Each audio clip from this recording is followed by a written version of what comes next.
النور يهدي الحائرين ضياؤه. Tokoh masyarakat yang saya hormati pula, hadirin rahimakumullah, dan semoga dimuliakan oleh Allah Ta'ala. Alhamdulillah, malam hari ini Allah Ta'ala berikan kepada kita nikmatnya bisa terus eksis sampai di malam 27 ini dalam keadaan yang baik. Alhamdulillah, kemarin ya kok tidak berhenti hujan ya, kok malam ini terang ya. Dan mudah-mudahan ini pertanda ya, kalau yang sudah kita baca di medsos ya, yang sudah keluar itu menurut pendapat dari Imam Al-Ghazali dan dari Hasan Asy-Syadzili itu pendapatnya sama. Kalau awal Ramadan itu diawali dengan hari Selasa, kemungkinan malam Lailatul Qadarnya malam 27. Allahu a'lam. Kalau ulama itu memprediksi berarti ya itu berdasarkan tajribah, pengalaman mereka, dan mereka tidak pernah luput ya, selalu benar. Tapi kan insyaallah yang kita niat untuk menghidupkan Ramadan dari awal malam, insyaallah akan dapat bagian daripada Lailatul Qadar. Yang punya niat baik ingin memperbaiki diri di bulan Ramadan, insyaallah dia akan dapat bagian dari Lailatul Qadar. Yang mau berkumpul dengan orang-orang yang baik, dia akan dapat bagian dari Lailatul Qadar. Ikhwan rahimakumullah, di sini saya akan bacakan saja petikan-petikan nasihat dari Al-Habib Ali bin Muhammad Al-Husain Al-Habsyi, yang mana beliau ini yang kita sering datang haulnya setiap setahun sekali di Solo. Beliau ada kumpulan nasihat-nasihat beliau selama bulan Ramadan dikumpulkan oleh murid beliau. Nah, ini di sini di antara yang kita petikkan, semoga kita semuanya yang berbicara dan mendengar bisa mengambil manfaat nasihat beliau dan dapat keberkahan beliau insyaallah. Amin. Nah, di sini beliau mengatakan setelah sholat tarawih, وقال رضي الله عنه إقامة السبب لا بد منه وعلى الإنسان أن يقيم السبب والحكم والتسليم لله في شأنه إن با يرفعه وإن با يطوبه وإن با يفكره وإن با يضرب. فالإنسان يقيم السبب يصلي ويصوم ويتلو ويذكر ويسأل الله القبول والتوفيق. إذا وفق الله العبد للعمل وقبله منه لو هو قليل بل يضاعفه له أضعافا كثيرة. فإذا أقيمت عليه الموازين لو عمل عمل أهل السماوات وأهل الأرض ما بل يصل معها. Nah, di sini di antara yang beliau ucapkan, hendaknya buat kita setiap insan itu labudda, menjadi satu keharusan. Untuk apa? Iqamatus sabab. Iqamatus sabab itu menegakkan sebab-sebab yang harus kita tunaikan selama kita hidup di dunia. Menegakkan sebab itu kita melaksanakan perkara-perkara yang sudah Allah himbau atau Allah bebankan untuk kita kerjakan. Itu menegakkan sebab. Contoh, menegakkan sebab itu ada dua, sebab-sebab duniawi atau sebab-sebab ukhrawi. Contoh menegakkan sebab duniawi apa? Kita kalau ingin tahu ilmu, ya kita harus sebabnya apa? Belajar, nyantri, datang, ya, bukan buka Syekh Google atau Syekh YouTube. Datang kepada ustaz, kepada kiai, kepada ulama, belajar. Itu namanya iqamatus sebab. Anda kepingin hidup enak atau ingin dapat duit, maka iqamatus sebabnya apa? Kerja. Iqamatus sebabnya bekerja. Gambarannya seperti itu. Anda ingin sehat, kalau sakit iqamatus sebabnya apa? Ke dokter, minum obat, minta resep, kan begitu. Itu namanya iqamatus sebab. Ada iqamatus sebab duniawi, ada iqamatus sebab ukhrawi. Karena kita memang hidup di dari sebab, di dari sebab. Dunia ini negeri sebab, tapi nggak ada hasil, buahnya nggak ada. Sedangkan barzakh itu mulai masuk negeri barzakh itu negeri hasil tanpa ada sebab. Ya, negeri panen tapi tidak ada sebabnya. Nah, kata Habib Ali, lapor dah. Tapi di sini Habib Ali mengatakan harus, tapi beliau tidak mengatakan sebab duniawi. Kenapa? Karena sebab duniawi orang sudah pada paham. Orang sebab duniawi tidak usah diajari, itu sudah pada paham. Dia untuk mendapatkan dunia dia harus mencari kan orang seperti tak perlu dibilang, orang udah pada paham. Nah di sini maksudnya apa? Sebab ukhrawi. Dan kata beliau, yang menentukan semua nanti akhirnya hasilnya adalah Allah. Ya, entah Allah yang akan meluaskan untuknya, atau Allah akan menyempitkannya, atau Allah nanti pula akan mengangkat derajatnya, atau kebalikannya. Semua nanti akhirnya finalnya Allah Ta'ala. Tapi kita tetap harus iqamatus salat. Tetap. Nah di sini beliau yang dimaksud iqamatus salat menurut beliau yang mana? Yang ukhrawi. Al-insan yuqimu salat. Kita ini setiap insan ya harus menegakkan sebab-sebab ukhrawi. Ya. Seperti apa? Wa yusalli, seperti dia sholat. Ya. Seperti dia sholat. Wa yasum, dia berpuasa. Itu menegakkan sebab. Wa yatlu, ya dia baca Quran. Ya.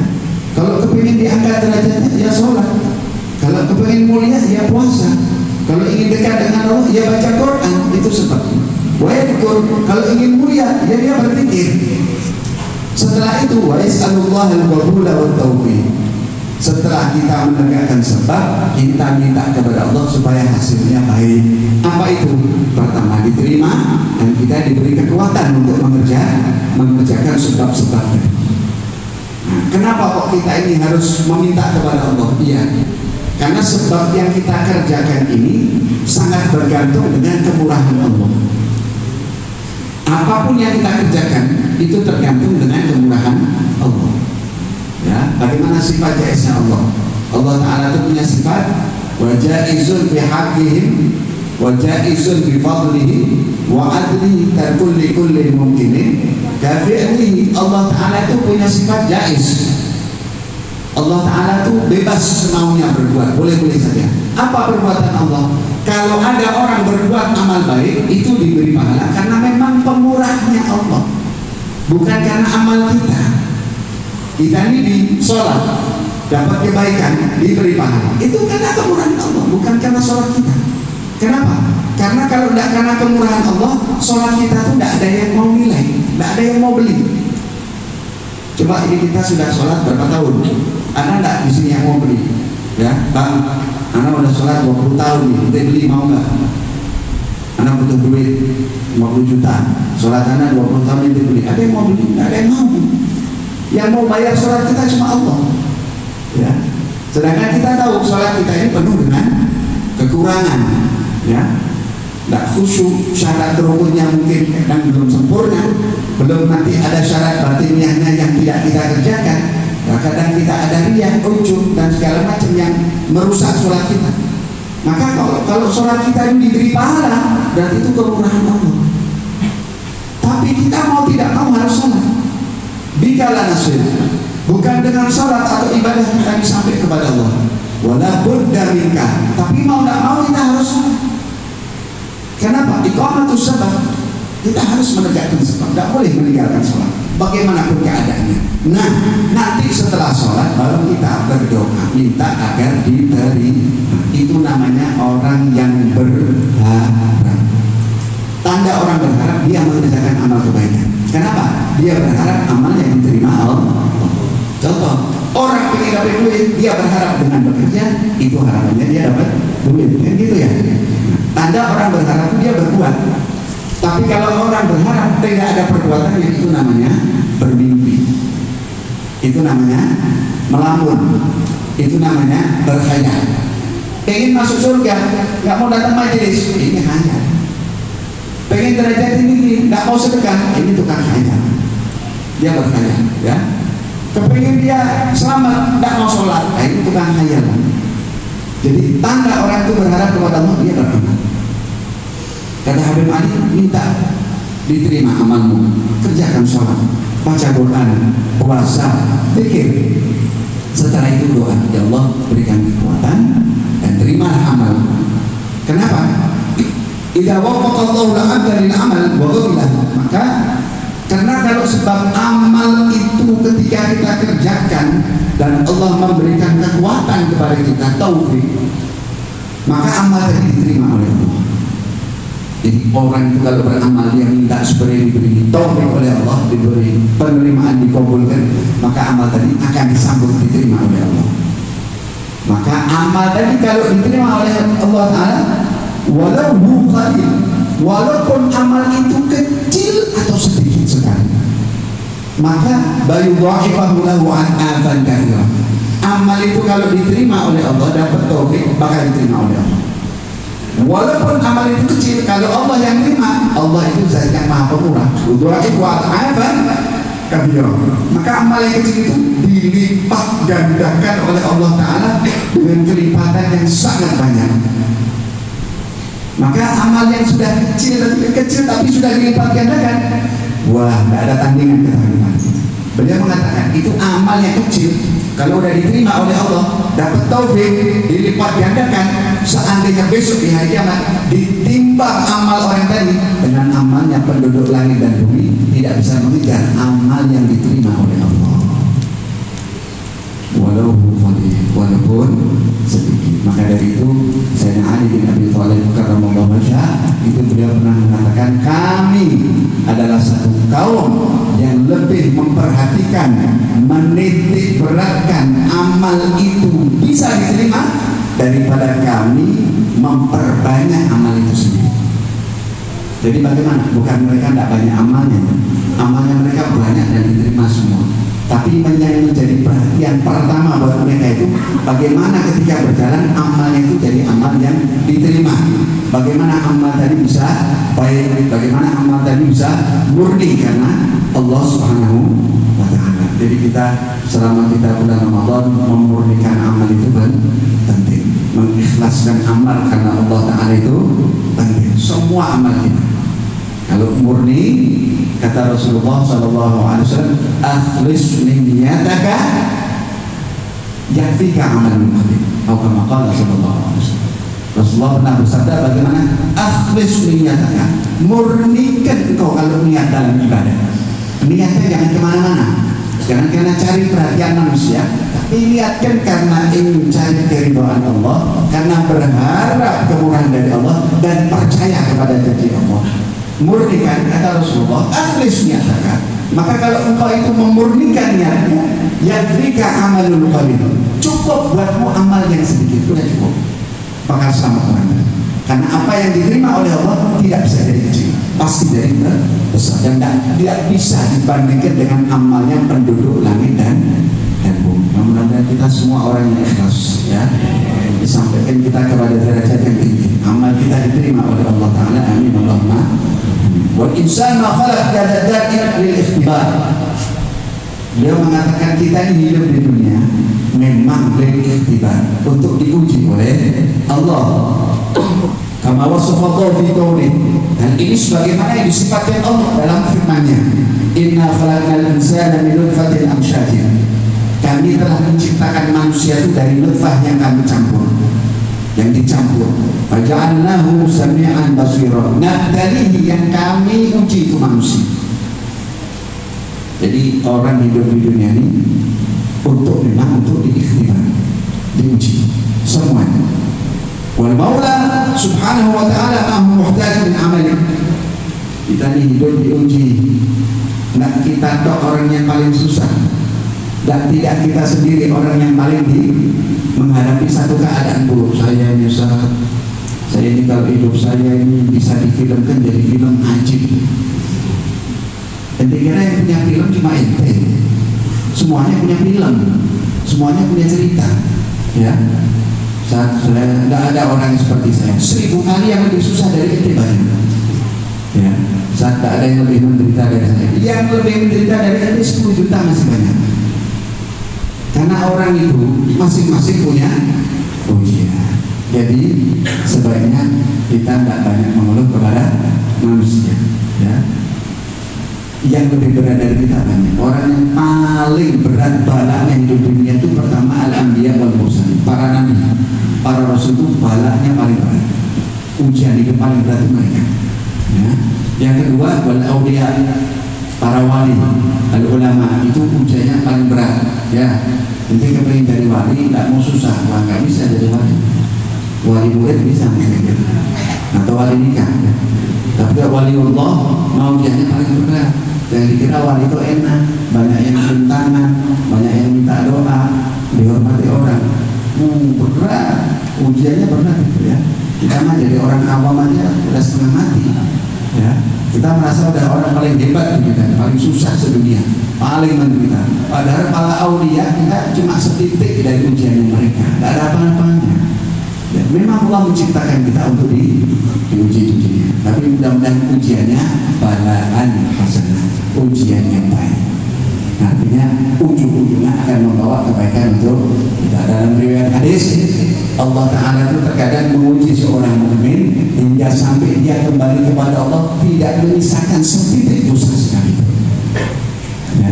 Jadi kalau orang itu tidak ada ujiannya bahaya, sakit tidak pernah, ya cari duit gampang, nah, anaknya baik-baik semua, ya hidupnya mulus, ini bahaya, ini istidraj. Istidraj. Saya ini badan saya alhamdulillah dari muda sampai tua, anak tidak pernah masuk rumah sakit, paling sekali. Hati-hati, istidraj.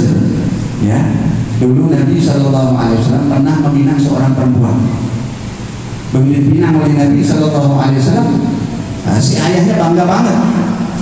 Bilang Nabi, ya Rasulullah, Anda minang anak saya ini benar ya. Kok benar bagaimana? Ya Rasulullah, anak saya ini seumur hidup kagak pernah sakit, sehat, ya, mulus sehat, nggak penyakitan, nggak pernah sakit. Kata Nabi, jadi anak ente nggak pernah sakit seumur hidup, nggak pernah ya Rasulullah. Kata Rasul, ya sudah batal, anak nggak jadi jual sama anak. Kaget orang tuanya. Ya Rasulullah, kenapa dibatalkan? Nggak ada kebaikannya perempuan yang nggak diuji sama Allah.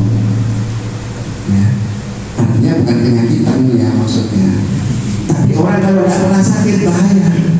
Justru yang lebih parah lagi, semakin nggak sholat semakin banyak duitnya. Ya, semakin maksiat semakin kuat tubuhnya. Ini bahaya. Jadi orang mukmin itu maju kena mundur kena. Kalau dikasih duit lebih itu kabar juga. Besok di akhirat lebih lagi. Kalau dia sakit menggugurkan dosanya, mengangkat derajatnya, meninggikan kemuliaannya di sisi Allah. Jadi makanya buat orang mukmin di dunia ini mungkin ujian, tapi ujiannya baik, kenikmatan, ya kemuliaan. Dulu Sayyidina Abu Bakar Al-Adani kalau tidak salah, Habib Abu Bakar bin Abdullah Al-Adani Al-Idrus, itu beliau pernah ketemu dengan salah seorang Yahudi di tengah jalan. Ini di negeri Aden, kotanya kota Aden. Ini Habib Abu Bakar Al-Adani ini terkenal ulama besar. Itu beliau kalau naik kuda, naik keledai di atas kakaknya, ya, saking tajirnya, saking dimuliakannya. Seorang Yahudi lihat, begitu dia dipanggil, oh ini Habib Abu Bakar, saya mau tanya Anda ini kakek Anda pernah bersabda satu hadis, tapi kok kayaknya tidak sesuai dengan yang saya lihat. Yang Anda lihat seperti apa, wahai Yahudi? Ada satu hadis dari kakek Anda mengatakan dunia sijnul mu'min wa jannatul kafir. Surga ini, dunia ini lah surganya orang kafir, tapi nerakanya orang mukmin. Oh iya betul, itu hadis kakek saya. Tapi yang saya lihat beda. Anda orang mukmin, hidup Anda enak, bagal, keledai, ini Anda sedang jalan di karpet merah. Masa kayak gini neraka? Dan sedangkan Anda lihat saya seorang yang bisa miskin, hidup saya kurang-kurang. Masa surga kayak begini? Ini hadis Nabi, bagaimana hadis kakek Anda ini? Oh, kata beliau, kalau Anda lihat kenikmatan yang ada pada diri saya ini, tapi kalau nanti disandarkan dengan tempat saya di surga, ini masih neraka. Tuhan ini tidak ada apa-apanya. Nah, hidup itu susah. Kalau nanti di akhirat kembalinya ke neraka, susahnya itu sudah surga ini udah enak banget. Ada yang menangis dan masuk Islam, ya. Orang Islam itu maju kena mundur. Kalau dapat nikmat itu kabar gembira, kalau dapat susah itu dapat kebaikan, dapat janji diampuni dosa oleh Allah. Kata beliau, itulah manusia. Nah terus kita beramal untuk siapa? Kita beramal mendekatkan sebab untuk diri kita sendiri, untuk kebaikan kita sendiri. In amilta sholeh batahsul thawab amalika. Engkau ini kalau beramal soleh, amalmu ini kembali untuk dirimu sendiri. Ma'ahu ta'ala muhtaj min amalika lil insan. Allah tidak butuh amal ibadahmu, tapi amal ibadahmu itu kembali untuk dirimu sendiri. Ya, di dari akhirah di negeri akhirat. Allah simpankan untuk kita, bukan karena Allah Ta'ala butuh kepada amal kita. Wa in amilta sayyi'atan fatahsul iqaba amalika min daril akhirah. Sebaliknya, engkau kalau berbuat jelek, kejelekannya kau berbuat tidak menurunkan derajatnya Allah, tapi engkau sendiri akan menerima balasannya nanti di akhirat. Wa rabbuka ghaniyun 'anka an a'malika. Allah itu maha kaya, tidak butuh amalmu. La tadurru ma'siyatul 'asi. Orang satu dunia ini seperti iblis, tidak akan menurunkan membahayakan bagi Allah. Orang satu dunia ini seperti Nabi Muhammad semua, tidak akan nambah derajatnya Allah. Allah maha kaya, tidak membutuhkan amal makhluk. Maka dari itu beliau mengajarkan kepada kita, ini mumpung hari-hari Ramadan ini, ayo kita manfaatkan dengan sebaik-baiknya, kerjakan sebab, dan kita minta kepada Allah agar Allah Subhanahu wa Ta'ala terima amal kita. Ya Allah Ta'ala berikan balasan yang sebaik-baiknya. Beliau mengatakan, malam-malam Ramadan ini malam yang penuh kebaikan. Tuftahu fihi abwabul khair.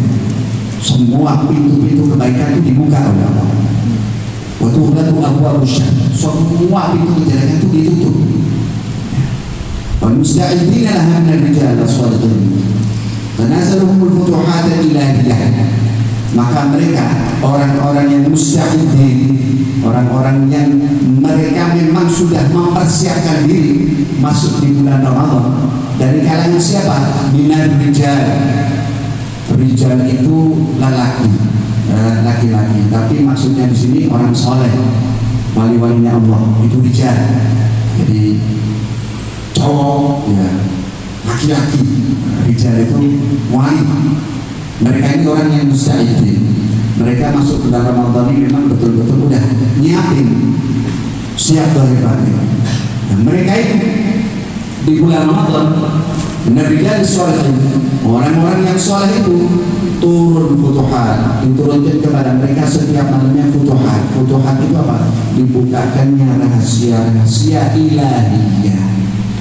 Jadi mereka ini dapat karunia dari Allah, bukan cuma takjil, ya, bukan cuma bukber, bukan cuma sarung, ya, tapi mereka dapat futuhat ilahiyah. Jadi dibukakan oleh Allah Ta'ala rahasia-rahasia langsung dari Allah. Rahasia itu apa? Ma'rifat, pengetahuan. Itu setiap malamnya mereka dapat. Di bulan Ramadan mereka dibuka. Jadi mereka ini para wali, setiap masuk Ramadan dibukakan rahasia-rahasia. Nambah ilmunya, nambah ma'rifat. Kata Habib Ali, hadza fi sholatih. Ada di antara mereka ini masuk bulan Ramadan, dibukakan pengetahuan makrifat itu ketika mereka sedang sholat. Jadi masih sholat, dibukakan rahasia, kelihatan hal-hal yang tidak tampak di mata manusia yang umumnya. Jadi dibuka di bulan Ramadan pas sholatnya mereka dapat karunia dari Allah, ya. Wa hadza fathu fi tilawati. Ada di antara mereka itu yang ketika baca Quran dibuka oleh Allah Ta'ala.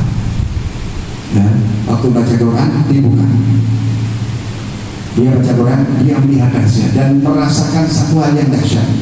Terkadang di antara mereka ada yang ketika sholat seperti Habib Hasan Muhammad bin Hasan Jamaluddin, itu waktu sholat bulan Ramadan cepat banget dan baca Qurannya cepat banget. Baca Qurannya nggak berani di siang-siang, baca Qurannya kalau maghrib, ya. Ketika sholat ditanya, kenapa engkau ini kok sholatnya cepat, yang dikerjakan cuma tumakninah saja? Saya takut, kenapa? Tapi saya setiap sholat saya merasakan kelezatan yang luar biasa. Takut khurujul mani, takut keluar mani saya, batal sholatnya. Sampai begitu, ya. Beliau ini kalau Ramadan siang tidak akan dibaca Quran. Baca Qurannya kapan itu? Malam. Kenapa? Takut batal. Karena saya waktu baca Quran, mulut saya ini manis, serasa madu itu saya telan. Saya kayak makan madu, ya. Seperti kita kalau merasani orang, mau manis mulut kita, 2 jam 3 jam nggak berasa, ya. Tapi beliau berasanya jaga fathu fi tilawati. Di antara mereka waktu sholat dibukakan razatan. Ada di antara mereka waktu baca Quran dibukakan rahasia ilmunya. Ada waktu berzikir.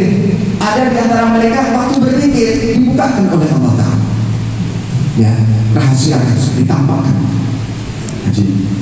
Kata beliau, wahajat fadhu fi naumih. Bahkan di antara mereka ada yang dibukakan rahasia fi naumih ketika mereka tidur. Tidur itu dibukakan rahasia ilmu. Anak gitu Ustaz. Mantap. Anak kalau tidur anak ke alam barzah sana. Anak mi'raj kalau anak betul. Ini kita mah ngada-ngada mudda'i ya. Nah, tapi kalau wali mah benar itu. Dia tidur, kata Habib Ali, beliau mengatakan mereka di ba'dul arifin, di antara para arifin, para wali Allah ini, mereka di bulan Ramadan ya mereka tidur. Wala fi qalbihi ghairullah. Tapi ketika tidur di hatinya tidak ada selain Allah. Hatinya dipenuhi dengan Allah. Yudriku fi naumih. Maka ketika mereka tidur, mereka mendapatkan karunia dari Allah yang tidak didapatkan orang-orang yang bangun dan pagi yang berpuasa.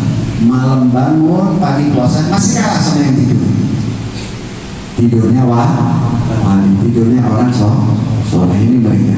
Allah yukirni wa iyyakum bima aqtarama bihi hadul qulubul musta'idah. Semoga Allah Ta'ala memuliakan kita sebagaimana Allah memuliakan mereka. Orang-orang yang punya hati siap masuk di bulan Ramadan. Mudah-mudahan kita kebagian cahaya mereka. Makanya kata Habib Ali, tidak ada yang terbaik yang bisa dilakukan oleh orang-orang akhir zaman, karena keadaan yang sudah sebegitu rumit. Akhir zaman ini semakin bergilir, semakin segala macam yang membuat terus seseorang. Kata Habib Ali, bagaimana? Tidak ada yang lebih baik buat insan manusia untuk membersihkan dirinya dari cinta dunia, dari perasaan rakus, dari keadaan yang buruk, malesnya dia ibadah, lemahnya dia berbuat taat. Ini semua tidak ada obatnya kecuali apa? Duduk dengan mereka, orang-orang soleh, cari mereka. Karena dengan duduknya kita dengan mereka itu akan membangkitkan kita jadi orang baik. Dan pandangan mereka kepada orang yang cinta kepada mereka, bila Allah dalam waktu yang singkat akan mengangkat derajat orang yang dipandang. Ya, derajat kita akan terangkat. Dengan siapa? Dengan pandangannya orang soleh tadi kepada. Jadi kita yang tadinya malas, kita jadi semangat. Tadinya tidak ikhlas, kita jadi ikhlas. Tadinya kita buruk, kita jadi baik. Tadinya kita jelek, kita jadi orang mulia. Ya, tadinya jauh, jadi dekat. Tadinya sesat, jadi kembali. Berkat apa ini? Kumpul dengan orang yang soleh. Jangan lupa itu. Itu ulama mengatakan asas suluk. Ya, asas dasar orang ingin dekat dengan Allah, suhbatul akhyar. Bergaullah engkau dengan orang-orang baik. Mahabbatus sholihin, cinta dengan orang-orang soleh. Itu kunci kita menjadi baik. Karena dalam Al-Quran Allah Ta'ala mengatakan wa kunu ma'as sholihin. Bergabunglah kalian bersama orang-orang yang benar kepada Allah. Bukan kita disuruh jadi benar, gabung sama orang yang benar, ntar kita jadi benar. Warka'u ma'al rabi'in, dan rukuklah bersama orang-orang yang khusyuk dalam rukuknya. Bukan kita disuruh khusyuk, rukuk sama orang yang khusyuk, nanti kita akan khusyuk rukuknya. Salatnya akan baik. Jadi kumpul dulu sama orang soleh. Keluar bulan Ramadan kita sudah niat, kita tidak akan kumpul-kumpul yang tidak ada manfaatnya. Ya, kita akan kumpul-kumpul dengan orang-orang yang betul-betul dekat dengan Allah Ta'ala. Orang-orang yang bisa menyelamatkan kita, membawa oleh anak diri kita. Kenapa? Karena kalau kita ini duduk dengan ulama, duduk dengan orang soleh, mereka memandang kita, itu yang dipandang tidak cuma kita. Kalau kita sampai dilihat oleh ulama, sekali pandangan mereka, kita akan jadi orang baik. Karena mereka ini mewarisi Nabi Sallallahu Alaihi Wasallam. Nabi pernah bersabda, orang yang pernah melihat saya masuk surga, dan orang yang pernah melihat orang yang pernah melihat saya masuk surga, dan orang yang pernah melihat orang yang pernah melihat orang yang pernah melihat saya, dia akan masuk surga. Itu Nabi pernah bersabda seperti itu.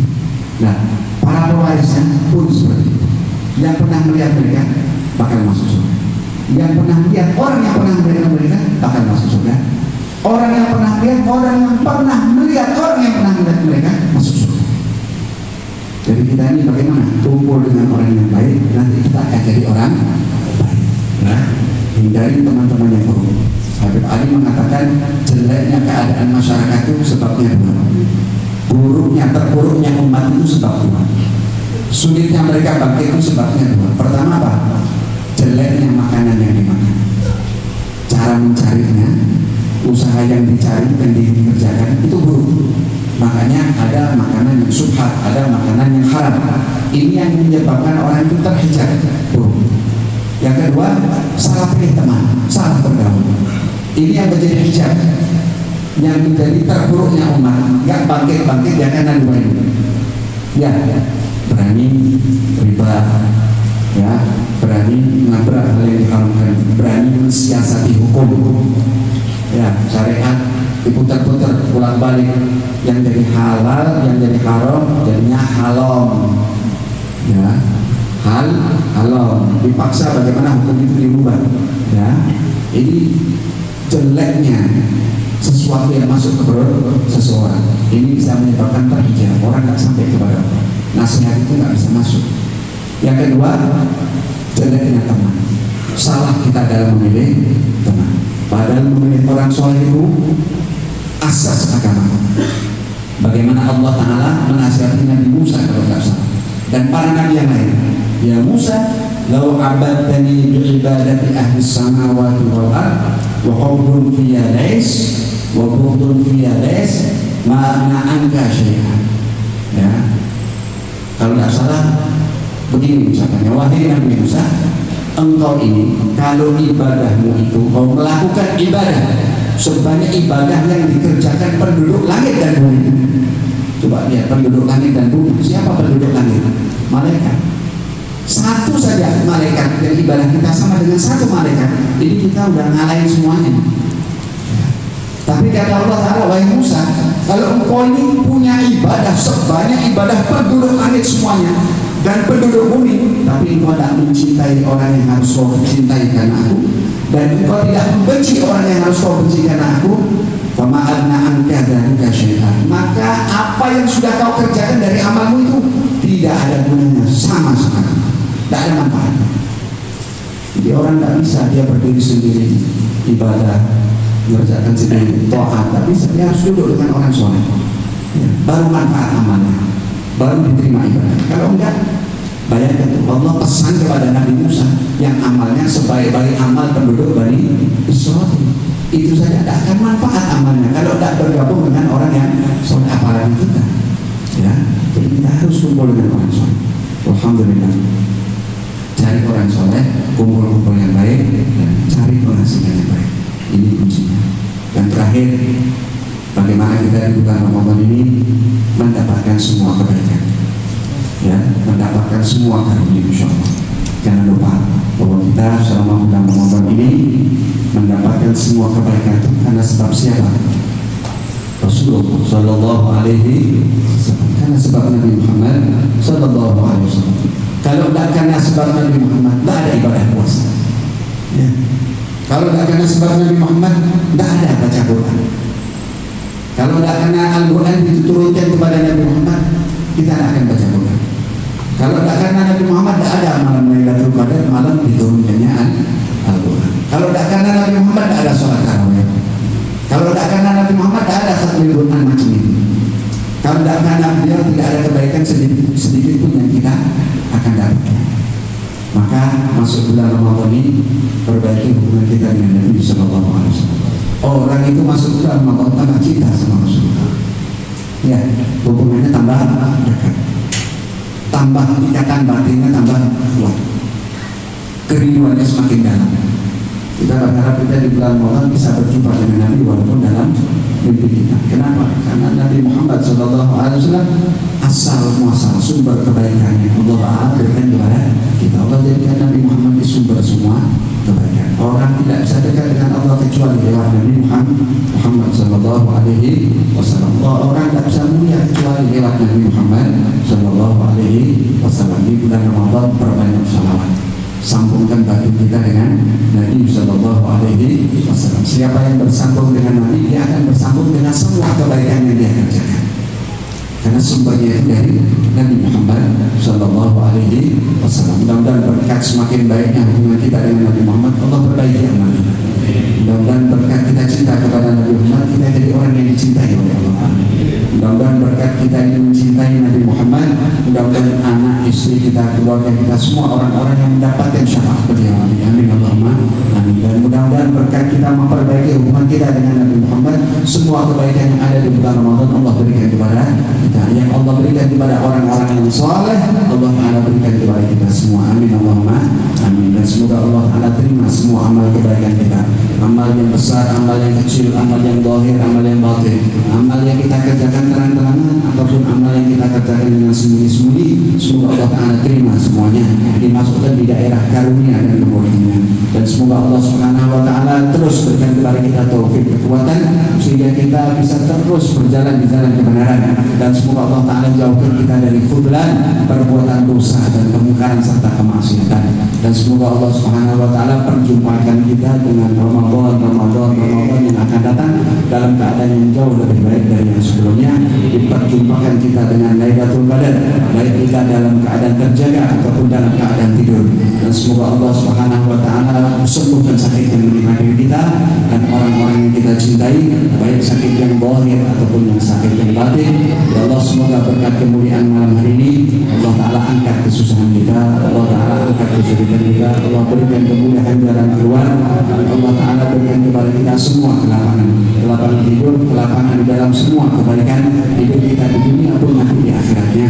Dan semoga Allah Ta'ala beri pertolongan kepada semua umat Islam. Allah Ta'ala tolong umat Islam, Allah berikan kekuatan kepada umat Islam, Allah Ta'ala berikan jalan keluar kepada umat Islam, wabil khusus saudara kita yang ada di Palestina dan di negeri yang dimana di situ banyak umat Islam yang tidak berzalimi. Semoga Allah Ta'ala berikan kesabaran, kekuatan, kemenangan kepada mereka, dan Allah musnahkan musuh-musuh mereka.